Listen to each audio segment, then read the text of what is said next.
Guys, alam niyo ba kung ano yung pinaka nakaka-stress sa iPhone? Yung konting gasgas lang, parang sakit-sakit sa puso agad. Kaya when I found this back film plus side film protector ng iPhone, sobrang tuwang-tuwa talaga ako. Kasi hindi lang niya pinoprotektahan yung likod ng iPhone mo, pati yung mga gilid-gilid. Kaya niyang takpan! Which is, dun talaga ang unang nagagasgasan.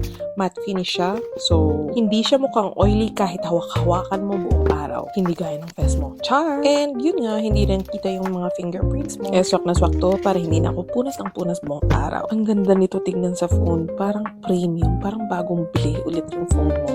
Well, super nipis pala nito guys. As in parang walang nilagay. Hindi siya makapal kaya hindi siya nakaka-apekto sa casing nyo. At sa wireless charging, madali lang siyang ikabit. Uy, nung kabit. Walang bubbles basta maayos lang yung pagkakalagay. Perfect siya para sa mga ayaw na makakapal ang mukha ayste ng casing. At kahit wala kayong casing, okay lang na gamitin nyo siya. Well protected ang phone nyo sa scratches and everything. And honestly, bagay na bagay siya sa mga mahilig sa clean aesthetic or minimalist look.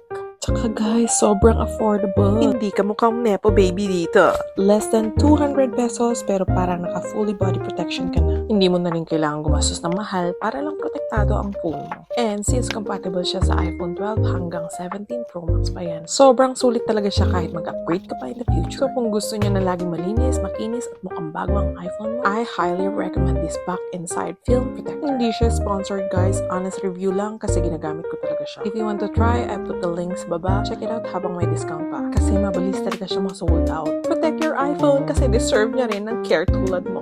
Okay? Siya, babush na. Siya na lang maraming sinasabi dito.